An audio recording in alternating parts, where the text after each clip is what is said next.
This is Barack Obama, and he is on fire. So in love with you. Generally considered one of the cooler of the presidents. That's And the less controversial, he has been going around the United States campaigning for the Democratic Party and Democratic candidates. That's because every 2 years, the Congress is up for grabs in the lower house and 1/3 of the Senate in the upper house. And these elections matter because it secures power for the president for another 2 years, but it also means he gets to influence legislation going through Congress and possible Supreme Court nominations. So why is Barack Obama on fire? Personally, I just think he's a little bit more relaxed, a little less stressed, a little less worked, and has plenty of time to think about what to say. Have a listen. down in Georgia. If there was an asteroid headed towards Earth, it's gonna land in like 2 weeks. If you went in the Republican caucus and you said, what do you want to do? Well, we need a tax break for the wealthy. That's gonna help. I'm only barely exaggerating. That's their only economic policy. The only one. And it's been their only one for the last 20 years. It wasn't just light humor. He went on to directly attack Republican Senator of Wisconsin Ron Johnson for his tax breaks for the rich. If you can afford a private plane, then you don't need a tax break.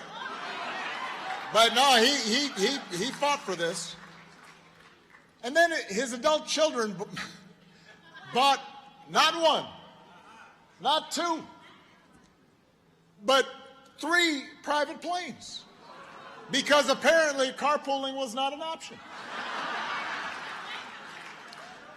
Now,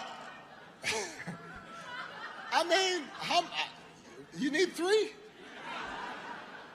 Meanwhile, Senator Johnson voted to raise the retirement age to 70, supported a plan that would put Social Security and Medicare on the chopping block every single year. Each year you'd have to vote to renew this thing. I mean, think about it, because Washington works so well. You want your Social Security and Medicare reliant on Congress every year. He's called Social Security a Ponzi scheme. Said that it's candy that the left is giving away.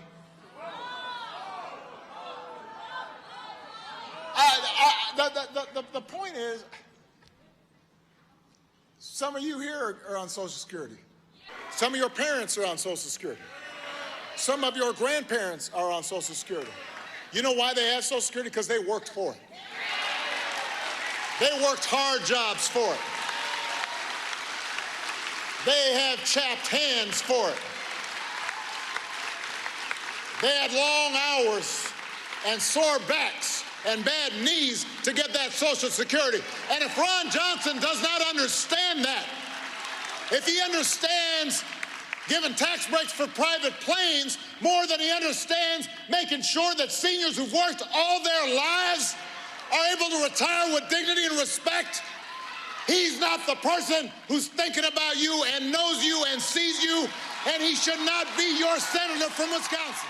Next, we head over to Pennsylvania, where Obama attacks Dr. Oz, a Republican candidate for the Senate, and Dr. Oz is full of controversy. Once a favorite of Oprah Winfrey, she recently disowned him and his policies. John's opponents, he has answers, they're just the wrong ones. You want to lose weight? Take raspberry ketones. Got leg cramps? Try lavender soap. Want to prevent dementia? Palm oil, a miracle solution. I mean, never mind that none of these things have been proven to work. Some cases might be harmful. You've just got to believe, and then hand over your credit card information. Snake oil man? Listen, it's easy to joke about Dr. Oz and all these quack remedies he's pushed on TV, but it matters. It says something about his character. If somebody's willing to peddle snake oil to make a buck, then he's probably willing to sell snake oil to get elected. You deserve better than somebody who's just trying to make a quick buck. Somebody willing to say anything to get attention. You deserve somebody who knows you. You deserve somebody who stood side by side with you. Somebody who will work every day and fight for you. Somebody who's actually from Pennsylvania. You deserve somebody like John Fetterman. He'll stand up for unions. He'll improve the criminal justice system. He'll lower the cost of prescription drugs. You think Dr. Oz is going to do all that? Right answer. And you also know that John is tough. And not just because he wears shorts in the middle of winter. Like a lot of Pennsylvanians, like a lot of working people, he knows what it's like to get knocked down and then get back up. John's stroke did not change who he is. It didn't change what he cares about. It didn't change his values, his heart, his fight.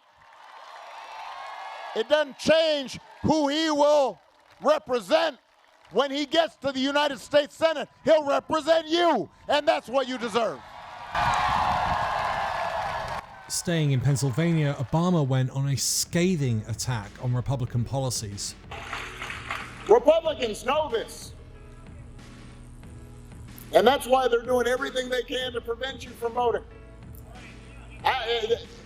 This is one of the only major parties in worldwide that actively tries to discourage citizens from voting. Hey, don't boo. Vote. Vote. They can't hear you boo, but they'll hear your vote.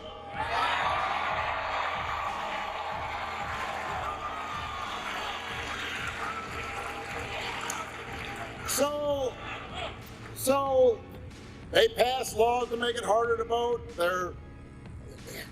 A lot of times, many of the elected officials or the people who are running to run elections right now are suggesting that maybe they would not count votes, nullify votes, overturn votes. But the big tactic that they're going to use, because they always do this, especially in midterms, year after year, election after election, they will try to make you afraid. They will resort to fear. They want to scare the living daylights out of everybody. And most of the time, those fears have a very slender relationship to reality. So back in 2010, Republicans tried to make everybody afraid about deficits and death panels. Oh, deficits are going to ruin the country. Now, it turns out the deficits didn't explode. We actually brought them down. And by the way, as soon as they got a Republican in office, they didn't suddenly care about deficits and pass big tax cuts for the wealthy. The kind of slash and burn politics that we're seeing right now, that doesn't have to be who we are. We can be better. And it has nothing to do, by the way, with political correctness or being too woke. It's about fundamental values that my grandparents from Kansas taught me. Values I grew up with, values you grew up with, values we try to teach our kids, values we learn in churches and mosques and synagogues and temples, honesty, fairness, opportunity, hard work, values that Josh Shapiro and John Fetterman stand for, values that Joe Biden stands for, values that were enshrined in our founding documents a few miles from here, a clarion call for freedom and equality that Philly's own Liberty Bell represents. That's what America stands for. That's who we are. So if you them back in 2011, imagine if we'd been able to pass meaningful gun safety legislation back then to prevent more deaths. Imagine if we'd been able to reduce our emissions even further than we did. We'd be further along in avoiding the worst impacts of climate change. If we had kept the Senate in 2014, we'd have a very different Supreme Court making decisions about our most basic rights.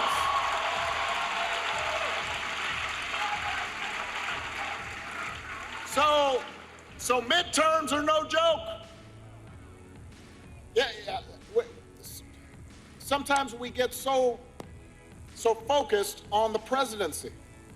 But I am here to tell you that our democracy works as a team sport. A president can't do stuff alone. That's not how our system is set up. So what happens in the House, what happens in the Senate is vitally critical. And the good news is you have an outstanding president right now in the White House. So you don't have to. And on our final clip, there's a little bit of charm and a lot of cockiness. Have a listen. I have to admit that sometimes going out on the campaign trail feels a little harder than it's used to. Not just because I'm older and grayer.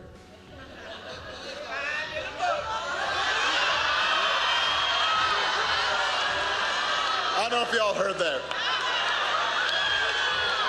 What? I'm sorry, what'd you say? Said I was still fine. Okay.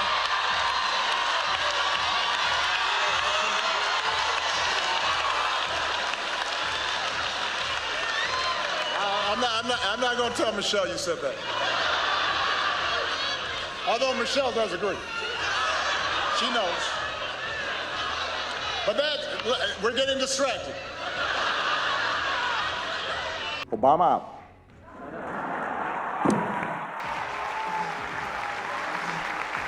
Once again, thank you to all of my listeners and supporters. You keep this channel going and growing. If you'd like to buy me a coffee, link is in the description. Otherwise, be sure to click the like button and subscribe button. It all supports the channel and it's free.